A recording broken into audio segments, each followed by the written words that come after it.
Meu nome é Natália Schmidt. E eu sou a Renata Salazar. E esse é o podcast Patramada Criminal. Sejam muito bem-vindos. Bem-vindos, gente. Como vocês estão? Muito bem, obrigada. E eu não tenho nada pra falar, é só isso mesmo. Tá tudo bem. Estranhamente tudo bem. Eu tenho um recado, peraí. Temos recados. Peraí. Eu devia ter me preparado, né? Se eu sei que eu tenho um recado. Não sei por que eu não me preparei, me perdoa. Não tem problema, será editado. É verdade. É que pior que eu tirei um print, peraí. Achei, desculpa. Tem um recado, então. Eu quero agradecer, a gente recebeu um Pix da Larissa Fabiani de R$50. Meu Deus, muito obrigada, Larissa. E aí ela mandou uma mensagem, cadê? Gente, desculpa, inclusive eu quero dar esse recado porque eu quero me desculpar, porque às vezes vocês mandam Pix e Pix é uma coisa que quando a gente saiu do Brasil não existia. Então a gente ainda não sabe direito como funciona. Então às vezes a gente recebe uns Pix super fofos com um recadinho e eu só vi agora. Tipo, por acaso, assim, eu fui olhar... Eu fui olhar umas coisas nada a ver na conta que a gente tinha que resolver, tipo, de outra coisa, e eu vi. Então, assim, não é que a gente vê e não fala nada, que a gente não sabe ver. Deixa eu ver aqui. A gente precisa de um curso em Pix. Nossa, é muito confuso. O sistema bancário no Brasil é muito confuso. Ela escreveu o seguinte: apenas uma pequena retribuição pela companhia de todos os dias. Ai, que linda. Muito obrigada, obrigada, Larissa. Muito, muito, muito obrigada mesmo. A gente sabe que R$50 não é qualquer coisa. Sim, é muito. Principalmente nessa era de inflação alta e salários baixos. Então, muito obrigada pelo seu apoio. Muito obrigada pelo carinho. Sim, muito obrigada. E muito obrigada, gente, a todo mundo que apoia todo mês, porque isso faz uma diferença gigantesca. Vocês não têm ideia da diferença que isso faz na nossa vida. E a gente sabe que não é fácil.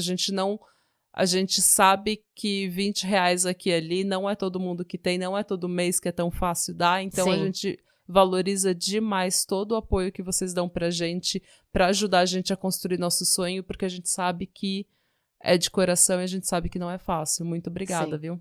Sim, muito obrigada mesmo, gente. Por isso que quis... eu vou começar a olhar sempre quando entrar pra começar a ler, gente. Agora que eu acho que eu entendi como funciona, eu vou ficar mais de olho. Muito obrigada. Sim. E outro recado é que a gente vai... vamos anunciar uma nova live. Faremos uma live de Natal, gente. Faremos uma live dia 15 de dezembro. Tá, é isso mesmo, dia 15 de dezembro, gente. 15 de dezembro, live de Natal do Pátria. E o que falaremos? Falaremos de quê? Retrospectiva. Retrospectiva, que nome a gente vai dar? A gente não tem um nome ainda, a gente vai ser uma retrospectiva de 2024, o que aconteceu no Brasil em 2024. No mundo. E nesse podcast. E nas nossas vidas. Sim. Mas, assim, a gente não vai falar, tipo, de casos, nada, tipo, vou explicar isso de novo. Porque, né, a gente definiu agora, isso tá um pouco atrapalhado. Não vai ser, tipo, conteúdo repetido, tá, gente? Não vai ser uma retrospectiva, tipo, não vai ser uma reciclagem de conteúdo nosso antigo. A gente vai, na verdade, comentar coisas que aconteceram no ano que podem ter passado batido, que a gente não comentou porque não era o momento certo, ou porque, sei lá, ou às vezes a gente comentou alguma coisa meio por cima no episódio, ou não falou nada. Ou a gente ia fazer um episódio, daí nunca rolou. A gente vai falar de tudo que a gente quiser falar, tudo que aconteceu em 2024, no mundo do true crime, no mundo em geral. E a gente vai dar nossos pitacos e nossas opiniões. E a gente espera que vocês possam comparecer, gente. Sim. Live de Natal, dia 15 de dezembro, às 11 da manhã? Isso mesmo, a partir das 11 da manhã. 11 da manhã. Então, esteja lá. Esteja lá. Esteja presente. Sim, apareça. Tá? Apareça. E se você é apoiador, a live fica disponível depois na íntegra pra você. É só clicar lá e assistir quando você quiser. Sim, ela será gravada e ficará disponível para todos os apoiadores do Patramada Criminal na Aurelo e no YouTube. Ou, na verdade, só no YouTube, né? Mas para todos os apoiadores das duas plataformas. Sim. E a live vai acontecer tanto no YouTube quanto na Twitch, tá, gente? Pra quem prefere, eu não sei se vocês usam Twitch, mas pra quem usa e gosta, a gente está lá também. Nossas lives estão disponíveis lá. Twitchitando.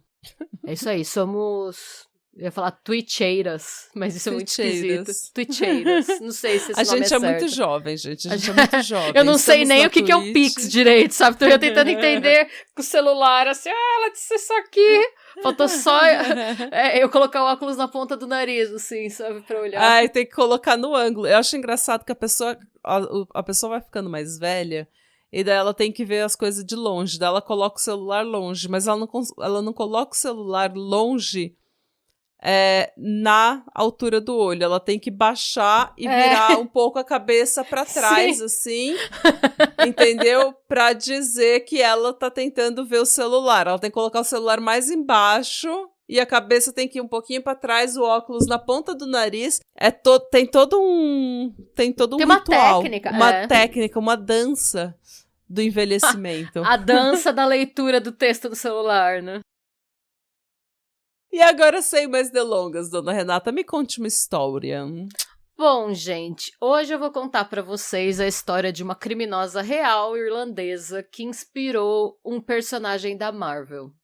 Eu não sabia que ela tinha inspirado uma personagem da Marvel. Sim. Pois é, então vamos falar disso. Vamos falar disso. Mas primeiro, vamos pras minhas fontes. Eu usei o livro Bad Bridget, Crime, Mayhem and the Lives of Irish Immigrant Women, da Elaine Farrell e da Leanne McCormick. Esse livro não tem uma versão em português ainda, mas eu comprei ele no Museu da Imigração Irlandesa. Pra os brasileiros que estão morando pra esses lados, esse livro tem lá. Eu também usei um artigo publicado no Jornal da USP, intitulado Pílula Farmacêutica 129. Usei o Wikipedia, usei a UOL, o Ciência Hoje, o G1, o El País e a nossa querida Wikipedia. Eu já tinha falado da Wikipedia. Tinha falado da Wikipedia. Tá tudo Desculpa, bem. Eu usei muitos artigos da Wikipedia. Então vamos lá, gente. A Mary Malone nasceu em 1869 na cidadezinha de Cookstown, localizada no que hoje é o norte da Irlanda, ou Irlanda do Norte, dependendo de que lado dessa treta você tá, né? Gente, eu vou tentar ao máximo, tá? Não militar muito. E não adentrar muito na história daqui, porque ainda é um tema muito sensível aqui na Irlanda, tá? É uma história que, como toda história, tem muitos lados. Eu tenho a minha opinião. Eu formei a minha opinião depois de ler um pouco sobre, de ir no Museu da Imigração que eu citei aqui, que é o EPIC, que eu recomendo demais, inclusive, para quem vier para cá. É uma das atrações mais visitadas do país. E eu também desenvolvi essa minha opinião depois de fazer alguns tours guiados em Belfast. Um desses tours que eu fiz, inclusive, foi metade com ex-soldado do IRA e metade com ex-unionista, né? Unionistas são as pessoas que são pró-coroa, né? Eu tô falando tudo isso porque eu vou falar um pouco de alguns eventos históricos e eu usei esses passeios que eu fiz também como fonte, tá? Todos esses tours que eu fiz eu recomendo demais se você gosta desse lado da história. O nome desses 2 tours que eu fiz são o Conflicting Stories Walking Tour e o Belfast Free Walking Tour. É só jogar aí no Google e no site com o guarda-chuvinha amarelo que você acha esses tours. Mas enfim, né, voltando, eu formei a minha opinião com base nessas experiências e eu não considero essas experiências que eu tive suficientes para dar pitaco historicamente enquanto produtora de conteúdo. Se um dia a gente se trombar aí num contexto social, eu te conto o que eu acho. Fato é que, quando a Mary nasceu, a Irlanda ainda estava sofrendo os efeitos da chamada Grande Fome. Que é um período de extrema miséria em que a opressão da colonização britânica na ilha se somou a uma outra praga. É brincadeira. Mas era uma praga chamada Phytophthora infestans, que atacou as plantações domésticas de batata, que na época formavam a base da alimentação do povo irlandês, tá, gente? Só para dar uma ideia das proporções do impacto dessa praga, estima-se que na época a Irlanda tinha por volta de 8,5 milhões de pessoas, e desse total, 6 milhões dependia exclusivamente das hortas domésticas de batata para se alimentar. Essa praga, foi bem pesado, gente. A Grande Fome foi uma coisa assim, se você passear por Dublin, você vai ver bem na beira do rio, em Dublin 1, bem na altura do EPIC, do museu mesmo, tem um conjunto de esculturas que é uma homenagem às vítimas da Grande Fome. São bem impactantes, são as esculturas de uma família desnutrida, até o cachorrinho junto, assim, é bem forte, sabe? São estátuas em tamanho real e tal, das pessoas, de como estava, né, reforçando como era o aspecto das pessoas nesse período, assim. Então, foi um período muito triste da história. Essa praga se alastrou por todas as hortas e em pouco tempo as pessoas não tinham nem dinheiro, nem como comer. E quem não conseguia fugir do país corria um sério risco de morrer de fome ou de doenças associadas à desnutrição. E nesse contexto eu preciso deixar uma coisa bem clara, tá? Não é porque as pessoas estavam morrendo de fome que não existia comida na Irlanda, porque nessa época o país ainda exportava carnes, peixes e laticínios para alimentar a nobreza e a burguesia britânicas. Entretanto, a população era tão pobre que não tinha dinheiro para consumir esses alimentos, e a punição para quem roubasse comida da coroa era a morte, tá? Porque eles consideravam que você estava tirando comida da boca da rainha. Ué, e tadinha, gente. Pois sabe? é. Como você faria isso com a rainha? Sim. É justo? Não é justo, sabe? Pois é, né? Tanto que, assim, uma coisa que me chamou muita atenção quando eu mudei pra cá é que a Irlanda é uma ilha, né? Mas você quase não vê peixe nos pubs. Assim, nos pubs você até vê fish and chips, porque é o que os ingleses comem. Você vê como uma comida pra turista. Mas quando você vê, assim, o que as pessoas realmente comem, o peixe não é uma constante na alimentação do irlandês. E deveria ser, né? Sim, e aí eu perguntei, isso eu perguntei no tour que eu fiz de Dublin. Eu perguntei pro guia, por quê, né? Falei, nossa, eu reparei que não, tipo, você não vê muito peixe, muitos frutos do mar, assim. E o que esse guia me explicou é que naquela época o que acontecia? Você, você não, se você fosse acusado de roubar comida, você podia ser morto. Peixe era um negócio caro. Pra você comprar o peixe, você tinha que economizar, comprar e ainda guardar o recibo, porque se um vizinho visse, era capaz de alguém te acusar de roubar o peixe, a polícia bater na sua casa, e você tinha que provar que você tinha comprado aquele peixe pra você não ser morto. Não valia o trampo. Sim. Apenas saiu da cultura do povo, né? E tem um detalhe, não valia o trampo porque era proibido pescar, porque o rio era da rainha. Então eles não podiam pescar. Eles tinham que comprar, mesmo tendo peixe, eles não podiam pescar na própria terra deles. Eles tinham que comprar o peixe que estava lá no rio para quem quisesse pegar. E o que era pescado na ilha ia pra coroa britânica. Isso, exatamente. Então, porque esse é uma questão muito delicada aqui, porque tem quem chame de genocídio. E tem quem diga que foi uma fatalidade. Eu acho incrível como essas fatalidades sempre acontecem para os pobres, nunca para os ricos. Sim. E assim, a coroa tinha, pelo menos em teoria, condições para manter a população irlandesa viva e alimentada se o desejasse. Mas como todo o processo colonizatório de exploração, os britânicos mal consideravam os irlandeses humanos, tá? Então, por exemplo, até hoje rola todo um esforço do governo para reinserir o irlandês, mas o irlandês é uma língua que praticamente morreu, porque era proibido falar irlandês. Eles foram forçados a falar inglês. Você era brutalmente penalizado caso você fosse pego falando irlandês, então a língua praticamente morreu. Um outro exemplo de coisas que eram consideradas comuns nesse momento histórico, só para dar mais um contexto mesmo. O Titanic, né, o navio, foi construído em Belfast, no norte da Irlanda. O projeto foi iniciado em 1909, quando a Irlanda ainda era parte do Império Britânico, a Irlanda inteira. E muito embora a construção estivesse acontecendo na Irlanda, os irlandeses eram proibidos de trabalhar nela. Ah, ok. Eles só aceitavam trabalhadores protestantes. E assim, gente, sempre que em contexto de Irlanda você ouve católico e protestante, na verdade isso quer dizer irlandês e britânico. Eles usam outro nome para eles não falarem que existe um preconceito étnico. Então a gente não é preconceituoso com é uma questão de religião. É uma questão religiosa, a gente só não quer os católicos aqui. Entendi. Não é também, por acaso, que nos Estados Unidos as comunidades italiana e irlandesa se aproximaram, porque eles tinham a fé católica em comum. E a perseguição religiosa, o inimigo em comum nos opressores religiosos que eram protestantes, né, nesse sentido. Sim. E porque os dois povos são mais divertidos mesmo, né? Se a gente considerar onde eles estão. É um povo mais divertido. Sim, é. Mas voltando a falar do Titanic, gente, só os protestantes eram autorizados a trabalhar no projeto. Como que eles sabiam a fiscalização? Sobrenome, gente. É muito claro um sobrenome. Depois que você tá aqui, é muito óbvio um sobrenome que é irlandês, um sobrenome que é inglês. Tá. Pelo menos em alguns casos. Em outros, pra mim, pelo menos, não é tanto, mas eu tô aqui há 7 anos só. 6 anos. 6 para 7 anos, então eu acho. Falam que quando você nasceu aqui, você sabe de olhar o nome da pessoa, de onde a pessoa é.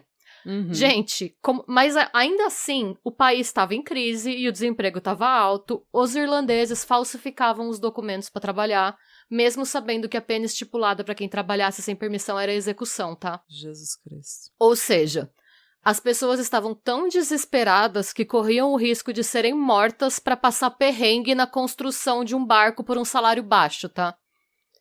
E existem dezenas de registros policiais de trabalhadores assassinados pela polícia britânica por apresentarem documentos falsificados para conseguirem trabalho no barco. Meu Deus, gente. Então, como eu falei, eu retirei essa informação do Museu do Titanic, em Belfast, que é um outro passeio que eu recomendo demais para quem estiver para esses lados e quiser conhecer mais sobre essa parte da história, né? E como consequência dessa tragédia, algo entre 500 mil e 1 milhão de irlandeses morreu de fome, e algo entre 1 e 2 milhões emigrou para os Estados Unidos. Sim. E como em todo caso de suposto genocídio, os números variam muito dependendo de que lado da história você tá. E é por isso, inclusive, que a Irlanda, hoje, é o único país da chamada Europa Ocidental que tem uma população menor do que há 200 anos. A população da Irlanda antes da chamada Grande Fome da Batata, ou seja, antes de 1845, chegou a algo em torno de 8 milhões e meio de pessoas. E aí, de novo, depende de que lado da história você tá? Porque os britânicos dizem que eram 7 milhões. Hoje, de acordo com o censo de 2023, o país tem cerca de 5,2 milhões de pessoas. Esse uma queda bem considerável.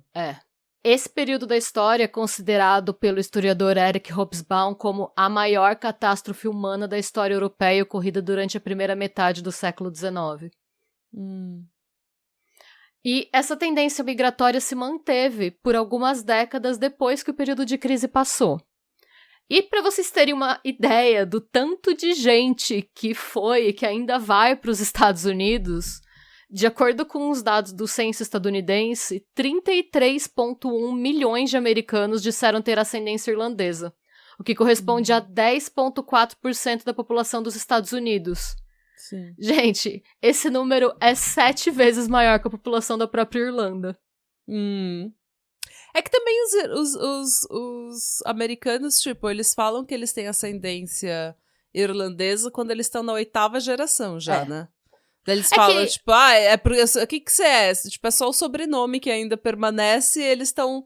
Tipo, todos os bisavós deles nasceram nos Estados Unidos, mas eles continuam falando que eles são italianos, ou que eles são irlandeses. Então, a gente não sabe muito. É real. Não dá pra confiar muito no que os americanos falam nesse sentido. É que a maioria dos imigrantes, dessas pessoas, né, são descendentes dessa galera que veio durante a Grande Fome, né? Então, de certa forma, são descendentes, mas, tipo, eles não são, às vezes, tem várias gerações já lá, né? E não casaram só entre irlandeses, não tinha isso de ficar só casando entre irlandês, casaram com outras pessoas. É distante, mas assim, na época da história que a gente vai contar, metade da população da cidade de Nova York era irlandesa, tipo, do barco. Então, assim, tinha muita gente. E o que eu descobri também é que a migração... Sabe por que a migração irlandesa foi muito menos caótica pro Canadá? Porque pro Canadá só iam os britânicos. Porque na época, o Canadá era parte da Commonwealth. Sim. Então, não era a galera. Quem ia pro Canadá não era quem tava desesperado de fome. Era quem viu que a Irlanda estava em crise e não queria mais ficar lá. Porque com crise vem violência, vem doença, vem um monte de coisa. Então, a migração com o Canadá era meio que financiada pela coroa. Eram programas do governo pra você ir. Então, as condições dos imigrantes irlandeses que foram pro Canadá eram infinitamente melhores do que as dos que foram pros Estados Unidos, pra Boston, pra Nova York, para as outras cidades. E eu falei tudo isso, gente, só pra dar uma ideia da situação do mundo no momento e no local que a Mary Malone nasceu. Sim. Em 1869, mal havia comida e não tinha dinheiro. Era uma situação de pobreza extrema, tá? E assim, eu digo pobreza extrema, eu acho que, pra dar uma noção melhor do quão absurda era a situação, em 1729, na Irlanda, isso é um pouco antes, né? 100 anos antes da Mary Malone, um pouquinho mais. As crianças com 8 anos pra cima já eram consideradas aptas para trabalhar nas fábricas. E como o dinheiro e a comida eram escassos, já eram escassos na época, muitos pais abandonavam os filhos nas chamadas Houses of Industry, né? Ou casas da indústria. A gente falou disso no episódio no caso do Billy da Cumbuca também. Sim. Que eram estabelecimentos financiados pelos impostos de alguns setores da indústria automotiva que acolhiam órfãos e pessoas em situação de vulnerabilidade social. A mortalidade infantil nessas casas de indústria era tão alta que muitos deles fugiam porque você tinha, estatisticamente falando, mais chance de sobreviver na rua. A cada 5 crianças que entravam nessas Houses of Industry, 4 morriam em decorrência de violência, doenças e fome. E isso era 1729, tipo, essa era considerada a época boa. Tipo, em 1850 falaram que piorou muito. Então pensa que na época dourada, tipo, dourada entre aspas, né? Tipo... Já era ruim. Exato. Na época dourada, era desgraçado. E agora tá pior. Então, veja bem. Agora em 1850, tá, gente? Hoje tá tudo bem aqui. Então, assim, gente, imagina, quando eu falo que não tinha, porque não tinha, as pessoas não tinham dinheiro, não tinham comida. Se você não tem dinheiro nem pra comer, você não tem dinheiro pra lenha, você não tem dinheiro pra carvão, você não consegue aquecer a água, você não tem como tomar banho, principalmente no inverno. Então, a Mary, né, ela cresceu num ambiente em que a higiene não era das melhores, até porque não tinha como ser, gente. Não tinha. Higiene é um privilégio, né, gente? A gente, esse negócio de abrir um chuveiro e ter água é um privilégio. Ou você morar num país tropical em que você pode tomar banho de rio, banho de mar, é um privilégio. Isso é uma coisa bem que, tipo, não, a gente nem pensa, eu não pensava, pelo menos, antes de vir pra cá, que, tipo, mano, a gente já vê, mesmo no Brasil, que tem pessoas em situação de vulnerabilidade que estão na rua, que acabam morrendo de frio, em São Paulo e tal. Sim. Aqui, isso acontece, assim, com frequência. Tanto que tem até ONG, né, tipo, grupo que vai acordar as pessoas que estão na rua e levar pros abrigos e tal, que é uma coisa bem pesada, tipo, o frio aqui é um... É complicado. E foi por conta de tudo isso, né, que como tantos outros irlandeses antes dela, a Mary embarcou para os Estados Unidos ainda jovem. Algumas fontes dizem que aos 14 anos, outras aos 15, e não era incomum que naquela época os adolescentes fingissem ter mais idade para conseguir empregos que pagassem melhor. Claro. Então, é possível que ela tenha declarado ser um ano mais velha quando ela entrou nos Estados Unidos, o que explicaria as datas de nascimento conflitantes, né? Eu sei que 14 anos parece muito pouco, né, pra uma pessoa, tipo, ter experiência pra começar uma vida totalmente nova do outro lado do mundo. Mas naquela época você já era um ser humano inteiro, já, com 15 anos. Naquela época, é isso que eu ia falar mesmo, era considerado normal, tá? Estima-se que entre os anos de 1880 e 1911, mais da metade do total de imigrantes que entraram em território estadunidense tinham entre 15 e 25 anos. 15 e 25 anos, desses imigrantes, a sua maioria eram mulheres muito jovens e solteiras, já que as mulheres eram consideradas um investimento mais seguro, entre aspas, por serem capazes de arrumar emprego mais rápido e por serem consideradas mais propensas a enviar dinheiro para casa do que homens. Gente, sim. Só pra... Eu não tirei essa informação da minha cabeça, tá? Não é uma opinião pessoal, eu nem conhecia esse dado até a hora de escrever o roteiro. Eu tirei essa informação da página 3 do livro que eu citei no começo, o Bad Bridget, né? O Mayhew and the Lives of Irish Immigrant Women. Só pra falar um pouquinho mais do livro também, ele foi escrito por 2 pesquisadoras irlandesas em parceria com a Queen's University Belfast and Ulster. E esse livro é resultado de mais de 6 anos de pesquisa em arquivos e documentos históricos de bibliotecas de Nova York, Boston e Toronto. Mas você sabe que... Desculpa, mas você sabe que isso não é uma... Isso não é uma coisa específica para mulheres irlandesas daquela época.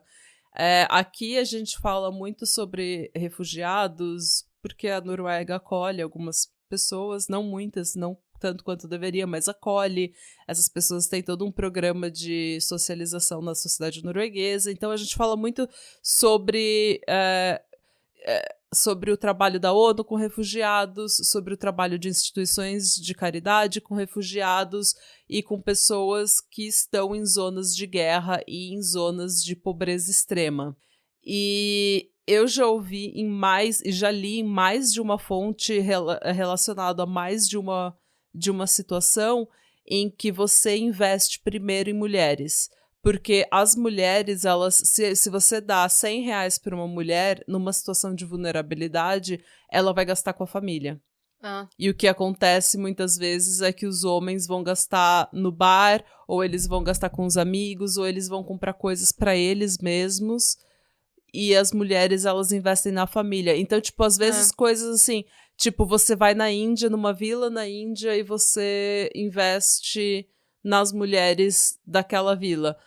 Dá 10 anos, a vila tá completamente diferente, porque foi investido tudo as mulheres investem nas famílias e na comunidade. Então é uma tendência que é meio que mundial, assim, não é uma coisa só. Eu já vi em mais de uma situação isso sendo dito. Voltando, né, falando do livro, tipo, esse livro é o resultado de 6 anos de pesquisa em arquivos e documentos históricos, né, elas foram pra biblioteca de Nova York, de Boston, de Toronto, pra pegar os registros dos imigrantes, e mais especificamente das mulheres imigrantes, então eu acho que essa fonte é confiável. Uhum. O livro fala também que essas mulheres viajavam em sua maioria desacompanhadas.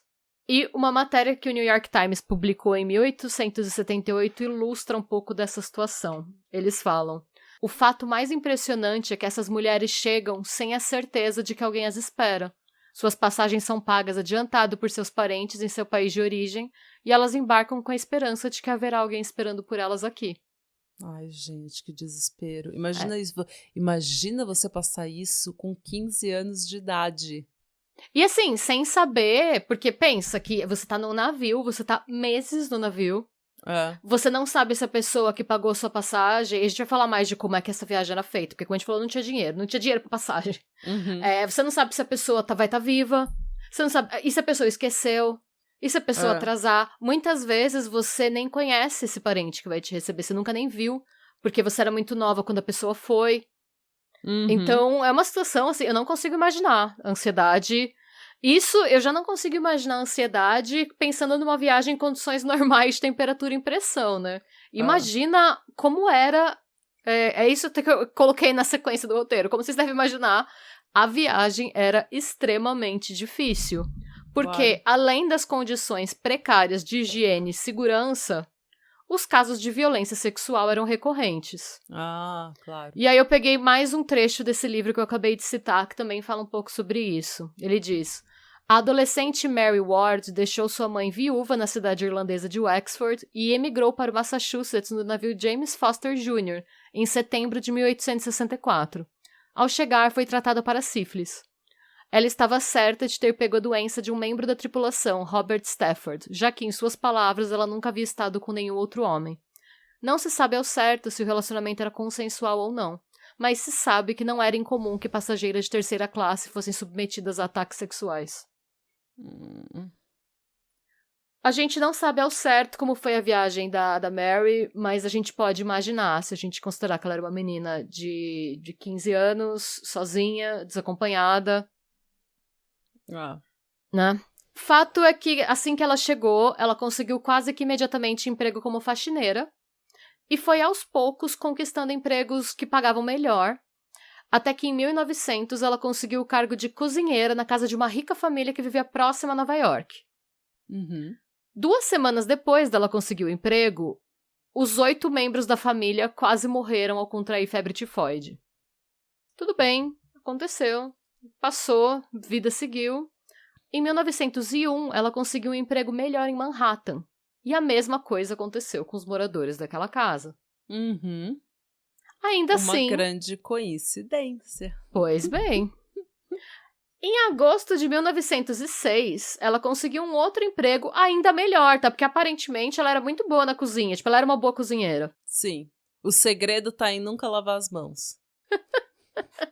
O tempero, o sal já vem diretamente da mão do cozinheiro. É todo né, como é que é o nome? Um extra spice, né? Um musk, assim.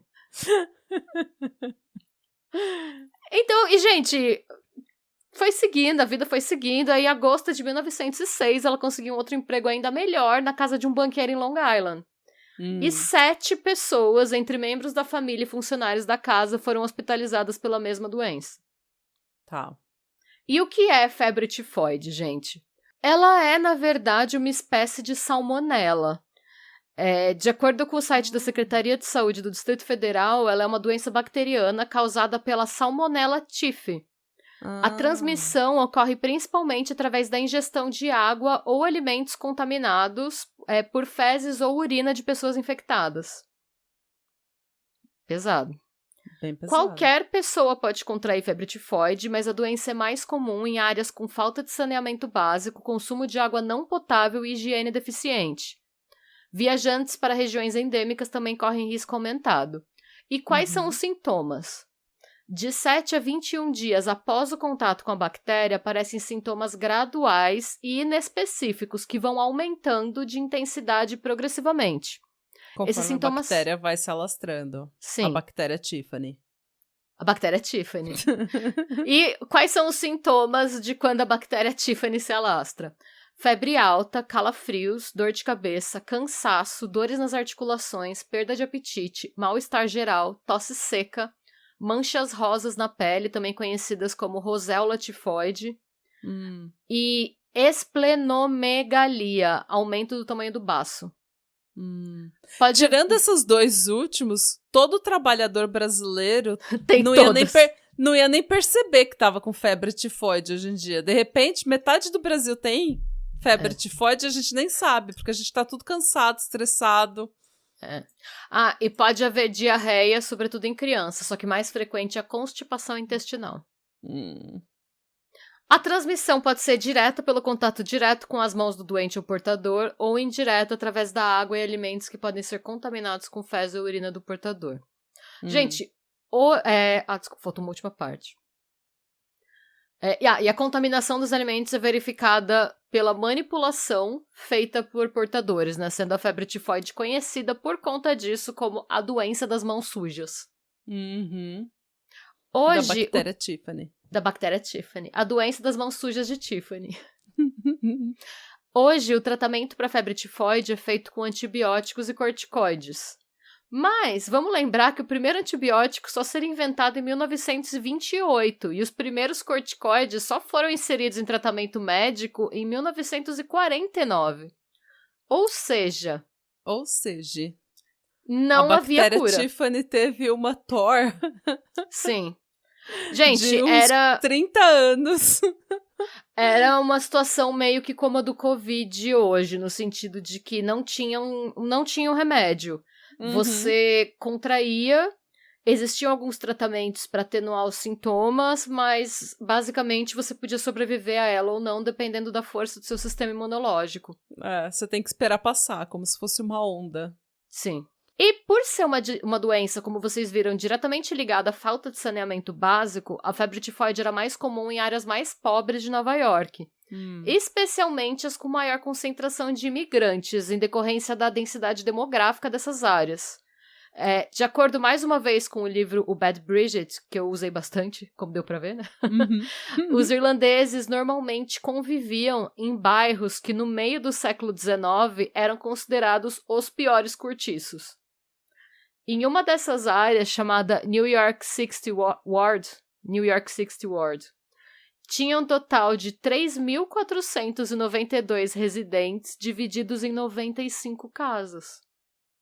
Casas, não prédios, casas. Meu Deus. Ou seja, a média era de 35 pessoas por casa. Meu Deus! Gente, aqueles... Sabe quando a gente vê, tipo, em desenho, tipo Family Guy, American Dad, aquele clichê da casa de Nova York que tem uma família por cômodo? Era isso. Era, tipo, às vezes 2 famílias por cômodo, sabe? Era uma coisa, assim... caótica. consequentemente, né, o aparecimento de doenças relacionadas à falta de saneamento básico era bastante comum nesses locais. Mas não eram comuns nos palacetes repletos de criados em que as famílias influentes de Nova York moravam, né? Então, os burburinhos... Claro. Tipo, gente, a doença da mão suja na casa de gente podre de rica, imagina. Daí já vira todo um tabu, né? Vira todo um tabu. E assim... Você viu, fulana tá de vestido novo, mas lavar a mão que é bom nada, porque aqueles filhos dela estão tudo com febre. Não, e assim, vamos lembrar que a gente tá falando dos podres de rico. O que os podres de rico ficam fazendo? Jantar na casa de uns dos outros, né? E aí? Então. Aí você vai no jantar... E o medo de ir no jantar da... eu fui lá na casa da vizinha, da casa que todo mundo pegou não sei o que, sabe? Começaram os burburinhos, assim. Virou um estigma. Isso. tinha um dia de febre, ficou gripado, você tinha que se esconder. Sim. Porque senão a reputação da sua família estava em jogo.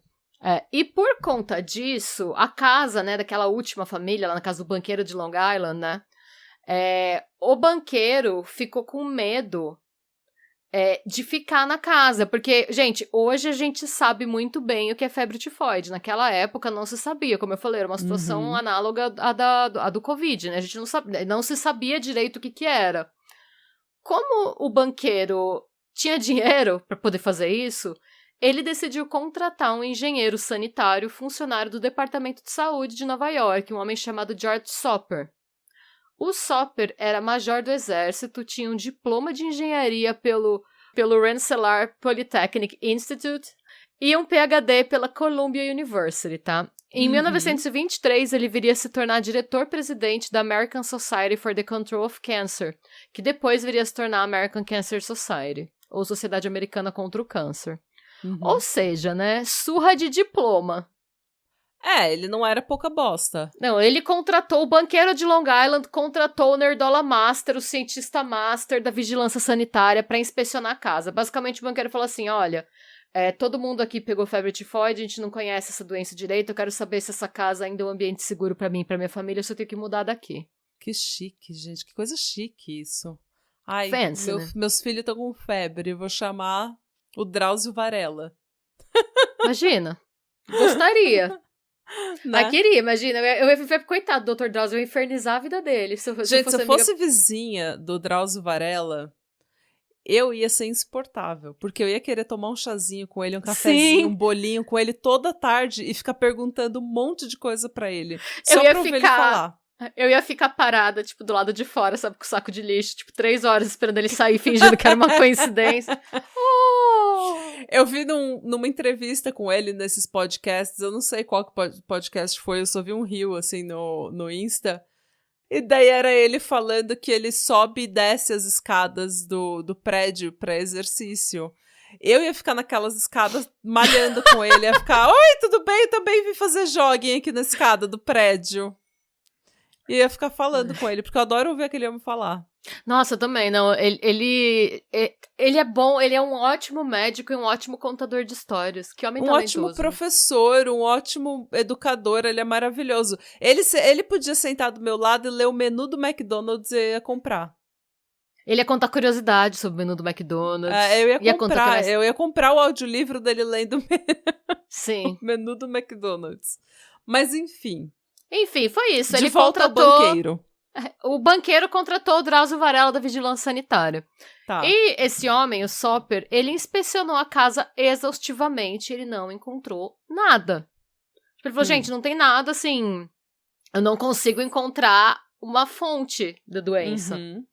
Como não tinha nada na casa, então o problema não era na casa, ele começou a investigar os funcionários da casa. Porque não era uma casa qualquer, né, gente? Era um palacete em Nova York, muitos funcionários.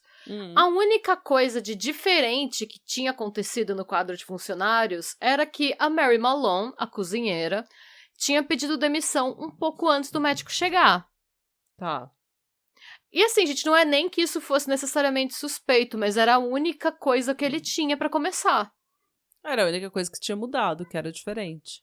Como essa era a única... exatamente. Como essa era a única mudança, ele contatou a agência de funcionários em que a Mary trabalhava e pediu o currículo dela. Esse currículo tinha os endereços das outras casas de família em que ela tinha trabalhado. Tá. E aí ele analisou todos os endereços que ela trabalhou entre 1901 e 1906, e ele viu que nessa época haviam ocorrido 22 casos de febre tifoide em 6 bairros de classe alta da cidade. Desses casos, teve uma vítima fatal, né? Uma menina morreu em decorrência da doença, e o único denominador comum em todos esses casos era a presença da Mary Malone. Essas famílias não se conheciam, elas nunca tinham frequentado os mesmos lugares, nem as mesmas festas. E a Mary sempre foi contratada através de uma agência de funcionários, nunca através de recomendação. Então, o único denominador comum de todos os casos era ela. Nenhum amigo em comum ela tinha, nada. Um vizinho, nada. Era só... O único vínculo que ela tinha com essas famílias é que ela tinha trabalhado lá, não tinha nada assim, não era nem que, por exemplo, uma prima trabalhou também, não, era ela, então. Onde ela estava, a doença aparecia, basicamente.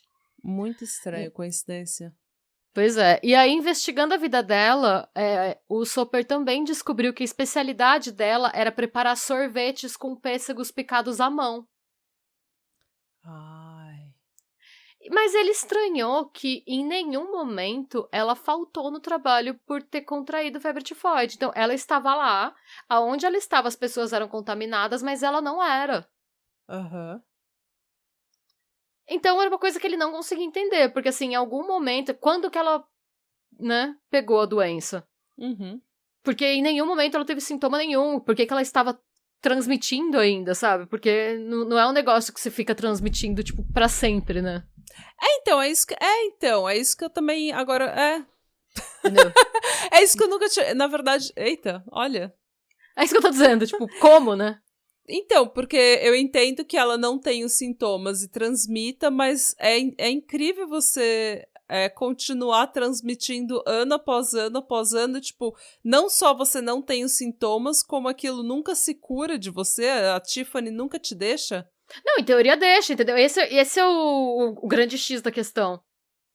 Então, em teoria normalmente é como deixar... com qualquer doença. Enquanto você está doente, você está transmitindo, em alguns casos, até um tempo antes e um tempo depois.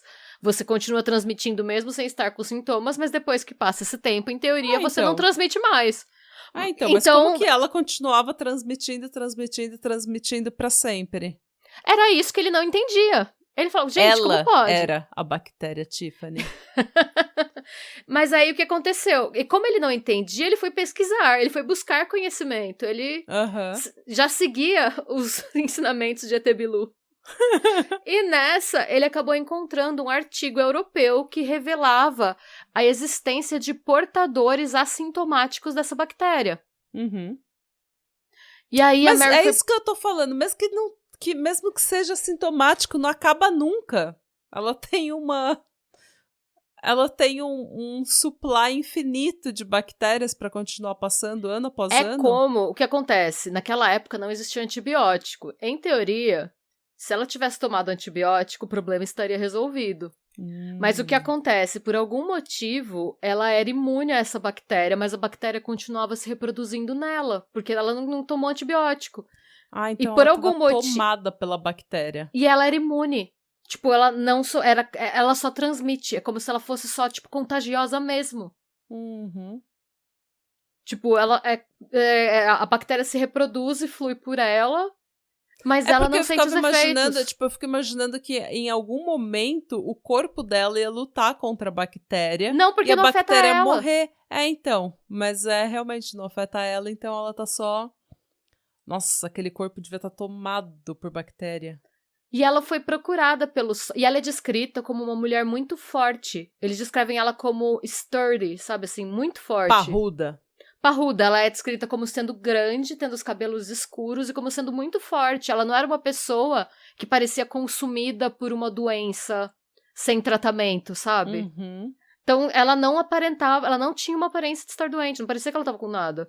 É por isso que, num primeiro momento, aquilo era uma incógnita pro Soper, porque ele olhava e falava, gente...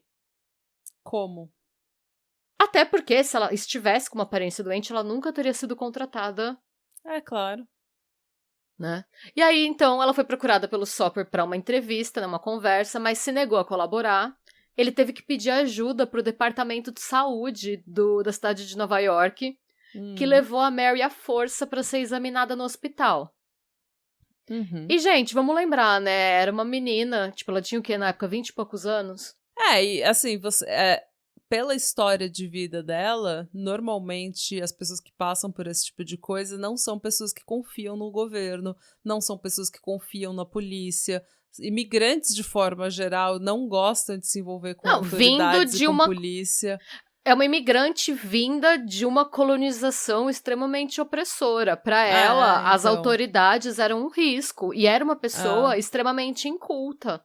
Ela não tinha conhecimento de doença. O que ela sabia é que ela não se sentia doente. E quando ela chegou, ela falou que não se sentia doente.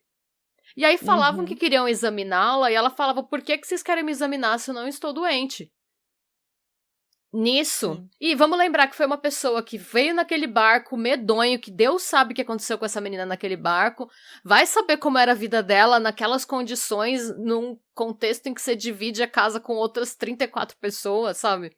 Tá. Enfim.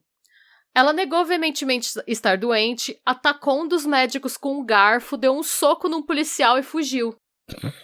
Ela acabou sendo encontrada algumas horas depois, escondida em um armário de uma casa vizinha. Eita, Mary. E sobre isso, eu peguei um trecho de uma matéria no El País que traduz bem o que eu senti lendo isso, né? Quando eu vi que isso foi feito com ela, né? Não se sabe se alguém se deu ao trabalho de informar com calma aquela irlandesa sozinha, católica e pobre sobre como a febre tifoide era transmitida. Mas é provável que ela não entendesse, dado que em sua defesa alegou, sou inocente, não cometi nenhum crime. É injusto.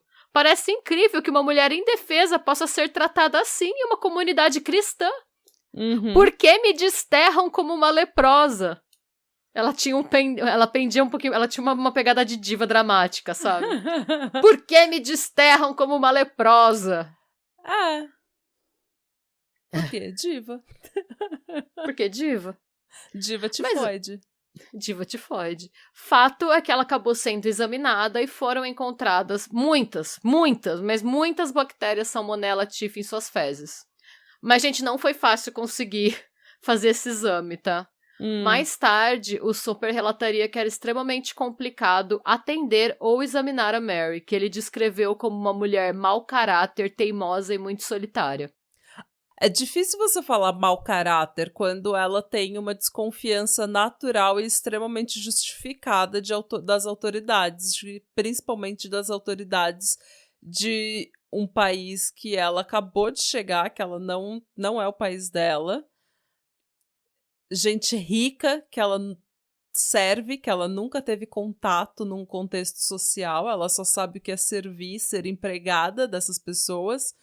E é claro que ela tá desconfiada, é claro que ela tá com medo. Vai saber que abusos ela já sofreu também na vida. Não, e assim, gente, os irlandeses sofriam muito preconceito nos Estados Unidos naquela época. Muito. Tem cartazes que você vê anúncio de vagas de emprego que eles anunciam que eles não querem irlandês. Tipo, tem placa em bar que eles falam no Irish. Então, assim, pra mim, ele chamar ela de mau caráter é muito mais fruto de preconceito do que... Não dá pra gente, ir pela palavra desse cara, sabe?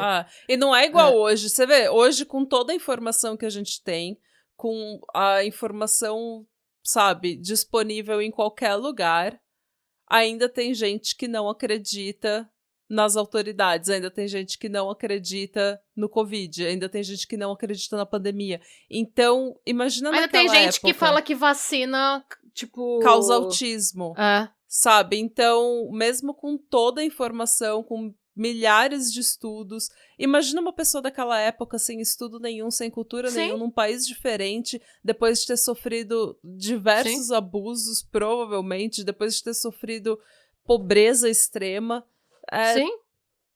Mau caráter é ele. Sim. Mau caráter é ele, que ele tá simplesmente estereotipando ela por ser irlandesa. Em 1907, ela foi encaminhada para o Hospital Riverside, onde ela vivia em uma cabana isolada e recebia pequenos carregamentos de alimentos para cozinhar e comer sozinha.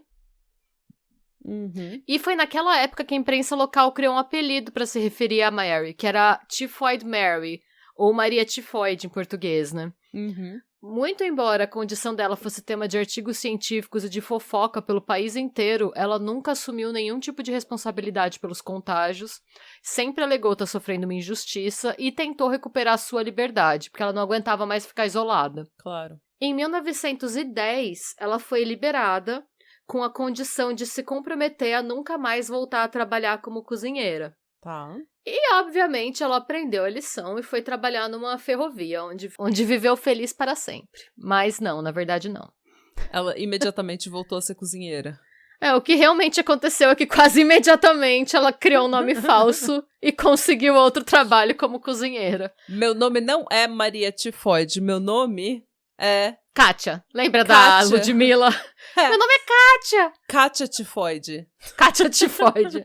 Mas enfim, gente, naquela época as informações não se passavam com a velocidade com que se passam hoje, tipo...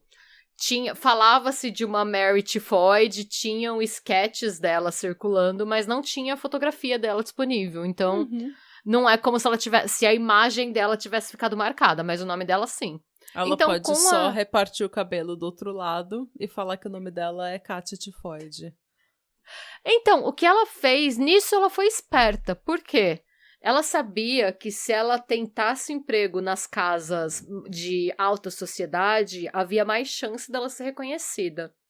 Então, ela decidiu se focar nos trabalhos de cozinheira em áreas mais humildes, em que os surtos de febre tifoide eram mais frequentes. Espertinha. Então, por conta... E aí é que acaba minha passação de pano pra ela, sabe? Porque pra mim... Se ela teve esse trampo é porque ela sabia que ela tava contaminando as pessoas. Ela podia não entender por quê, nem como, mas ela sabia. Absolutamente. E também, tipo, vamos combinar, gente. Se você trabalha em 3, 4 casas e isso acontece nas 3, 4 casas, eu acho que você já tem uma desconfiança de que o problema é você. E daí chega um médico e fala que o problema é você. E daí chega fulano e fala que o problema é você. E daí te colocam, trancam você... E falam que o problema é você. Tipo, você sabe que o problema é você. Entendeu? Você não precisa aceitar. Então, assim, esse tipo de coisa, se ela tivesse sido liberada e ido trabalhar numa ferrovia, beleza. Sabe? Mas porque o ela fato foi liberada, dela... ela não era uma fugitiva, entendeu? Ela poderia fazer qualquer coisa. Falaram, você está liberada, contanto que você nunca mais trabalha em cozinha. E o fato dela imediatamente ter voltado para uma cozinha, daí já mostra um certo real mau-caratismo. Daí isso. Já é tipo, foda-se, eu vou fazer o meu, entendeu? E eles que se virem. A gente entende também que de repente ela não sabia fazer outra coisa, né? Mas, tipo, ela tinha experiência na cozinha, ela precisava conseguir Eu acho que não é nem que ela não sabia, eu acho que ela não queria trabalhar numa fábrica. Mas ela podia trabalhar só como faxineira ao invés de cozinheira. Mas o dinheiro tá em ser cozinheira, né? Então, mas... Então, é isso que...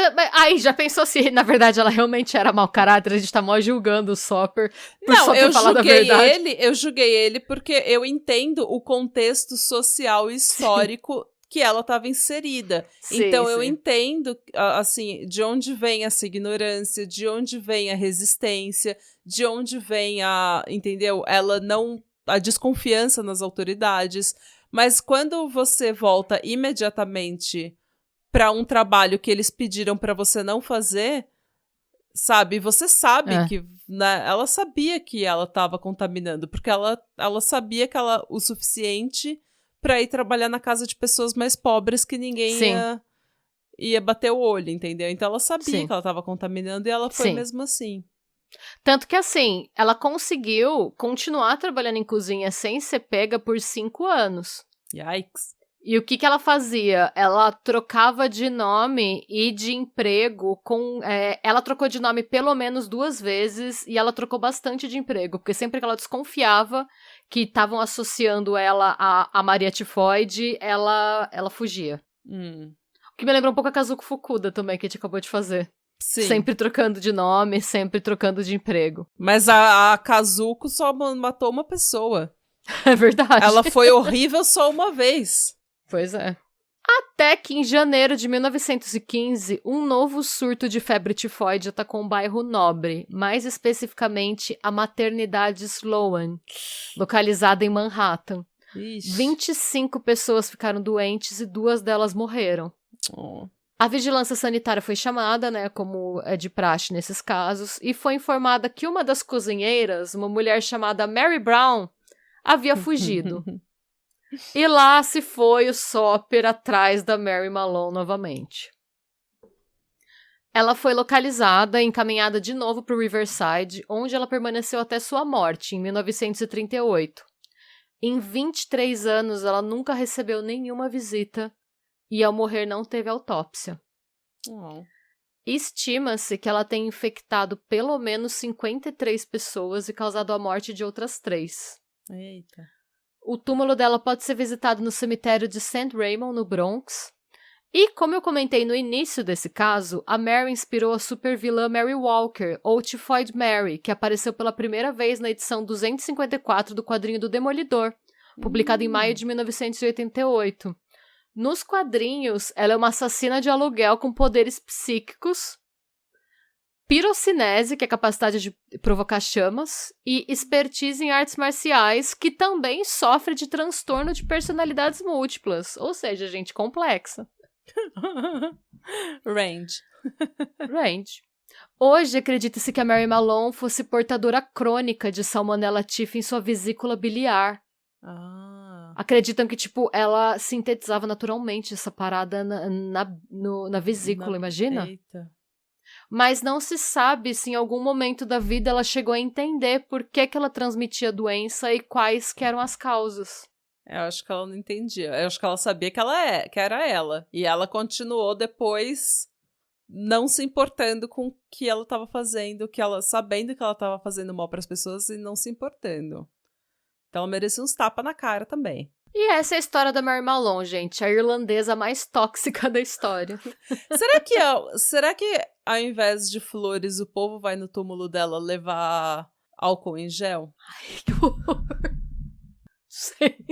Será que alguém vai no túmulo dela? Eu gostaria de ir no túmulo dela visitar, levar um álcool em gel. Se você, ouvinte que mora em Nova York, você já foi?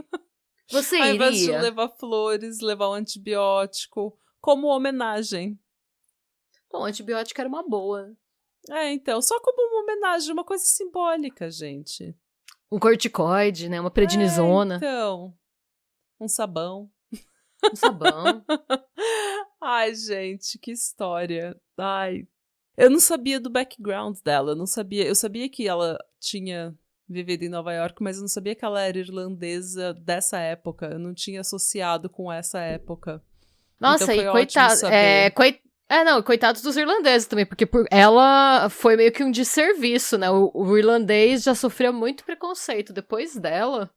Então. Foi pior ainda, né? Começaram a chamar eles de, tipo, contagiosos, sabe? Foi uma coisa péssima. Sim, porque daí virou uma coisa que todos os irlandeses têm. Essa gente suja, essa gente que não lava a mão, essa gente que contamina nossos filhos, não pode brincar com as crianças irlandesas, que elas vão contaminar as crianças. E eu acho que, sei lá, eu sinto que, eu entendo que o que ela fez foi bem errado e que a partir do momento em que ela sabia e que ela foi posta em liberdade e que ela decidiu fazer novamente, não dá pra você, não tem nenhum tipo de pano que dê pra você passar pra ela, porque ela sabia, ela podia não entender como, ela podia não entender porquê, mas ela sabia que ela causava isso.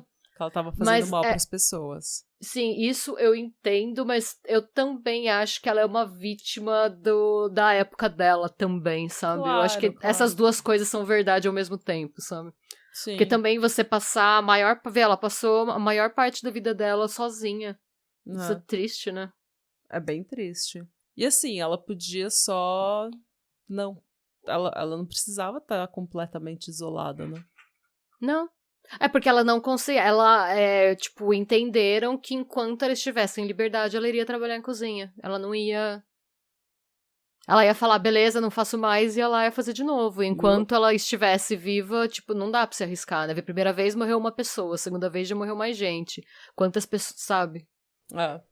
É isso. Mas é isso. Eu adorei saber do background dela, que eu não sabia. Muito obrigada. Gina. E eu espero que vocês tenham gostado. E sejam bons, e busquem conhecimentos, e lavem as mãos. Sim, não esquece que tem live dia 15 de dezembro, gente, live de Natal. E ajuda a gente a achar um nome. Vai ser o quê? Retrospectiva das tias, não. Não. Retrospectiva criminal, não. Retrospectiva amada criminal, não. Retrospectiva amada. Tô com sono. Potrancada. Potrancada de 2024. Yes! Esse é Potrancada 2024. A retrospectiva. É isso. Esse é o nome da live. Não aceitamos mais sugestões. Está fechada a caixinha. Abrimos e fechamos. Potrancada 2024, a retrospectiva. Gostei, é isso. É isso. E então, dia 15 a gente se vê. Muito obrigada pela sua audiência, pela sua paciência, pela sua suculência, pelo seu apoio. A gente ama vocês. Boa semana. E beijos.